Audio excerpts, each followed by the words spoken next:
शिल्पा शहर की पढ़ी लिखी और होशियार लड़की है, जिसकी शादी उसके पापा के सालों पुराने वादे की वजह से गांव के विकास से हो जाती है। शिल्पा की सास पुराने ख्यालों की होती है। अरे शहर की हो, इसका मतलब ये नहीं कि जो मन आए करोगी। घर के कुछ नियम है जो तुम्हें भी मानने पड़ेंगे। हाँ मम्मी, मुझे रीति रिवाज से कोई दिक्कत नहीं है, पर ऐसे नियम जिनका कोई मतलब ना बने, वो तो गलत है।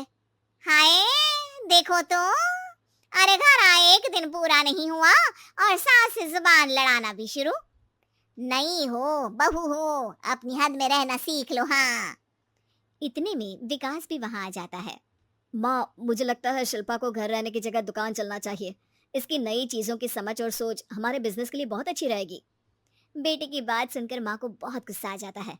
अच्छा, अरे बीवी के आते ही तेरे तो सुर बदल गए। अगर ये दुकान जाने लगी तो गांव में क्या इज्जत रह जाएगी हमारी है? लोग क्या कहेंगे?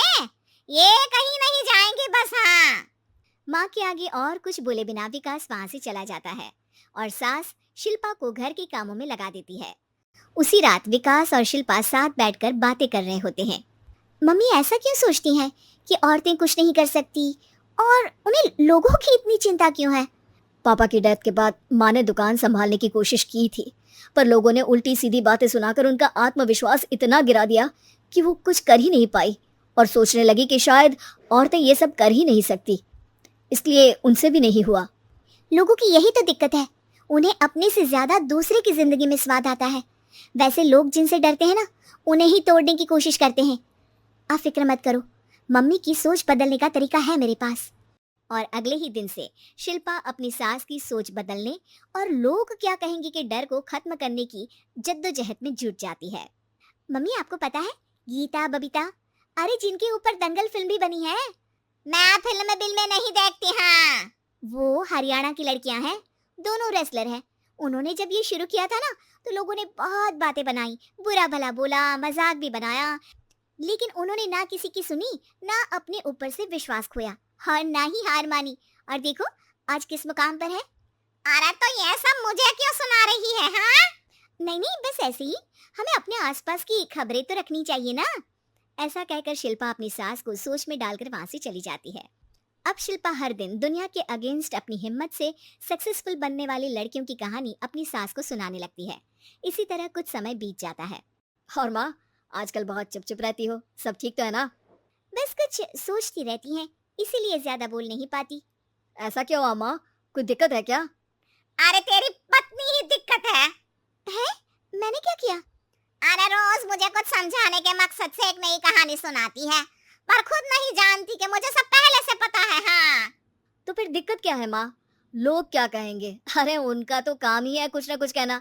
आप ये सोचो कि उन्हें नजरअंदाज करके हम साथ मिलकर किस ऊंचाई पर पहुंच सकते हैं। बेटे और बहू की बातों से सोच में पड़ी माँ वहां से चली जाती है।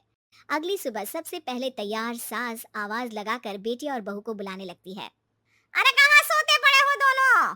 किसी को घर में कोई काम नहीं है क्या? हाँ, सास की आवाज सुन शिल्पा भागती हुई कमरे से बाहर निकल आती है, जिसके पीछे विकास भी बाहर आ जाता है। मम्मी, आप इतनी सुबह तैयार होकर कहाँ जा रही हैं? अरे किसी नई शुरुआत से पहले भगवान का आशीर्वाद बनता है या नहीं? मैं सीधा दुकान जाऊंगी, तुम काम निपटा कर आ जाना है। सास की बात सुन शिल्पा और विकास खुशी से फूले नहीं समाते। ये हुई ना मेरी माँ वाली बात। पूरा परिवार मिलकर दुकान पर काम करने लगता है, जिसमें विकास और उसकी माँ दुकान संभालते हैं, तो शिल्पा काम को ऑनलाइन डाल शहर और इंटरनेट का काम संभालने लगती है, जिसे देख गांव में लोगों के बीच गॉसिप शुरू होते देर नहीं लगती। और अब क्या विकास भाई, अकेले काम संभल नहीं रहा था तो नौकर रख लेते हैं, और तो को यहाँ लाने की क्या जरूरत थी? इन्हें घर में जो काम बोलो वो तो सही से करती नहीं, यहाँ आकर तो तुम्हें डुबा ही देंगी। अरे भाई साहब, अगर आपके घर की औरतें सही से काम नहीं करती ना, तो हमें उससे कोई लेना देना नहीं। यहाँ आपकी पंचायत के लिए किसी के पास समय नहीं है। हाँ, करारा जवाब सुन बातें सुनाने आए लोग मुंह लचकाए उल्टे पैर वापस चले जाते हैं। वाह मम्मी, ये तो अब दोबारा कभी भूल कर भी यहाँ नहीं आएंगे। I am so proud of you. अरे बहुत हुआ, हाँ काम पर लगो चलो। तीनों आपस में काम बांटकर अपने अपने काम पर लग जाते हैं। इसी तरह दिन दिनों के साथ महीने बीतते हैं। जिसमें शिल्पा की पढ़ाई, विकास की मार्केट स्किल और सास की फाइनेंशियल मैनेजमेंट से उनकी दुकान बहुत अच्छा बड़ा बिजनेस बन जाता है, जो गांव के साथ साथ शहर में भी अच्छा खासा मशहूर हो जाता है। अरे सच ही कहते थे तुम दोनों। लोगों का तो काम ही होता है कहना। अब हमें सुनना है या नजरअंदाज करना है वो तो हमारे ऊपर है। हाँ, आपकी शुरुआत में गालियां और आसमान छूने पर तालियां, ऐसे लोगों का तो काम ही है पलटना। इनकी बातों से हमें कभी अपनी राह बदलनी नहीं चाहिए, बल्कि अगर बातें बन रही है तो समझ जाओ कि रास्ता सही है।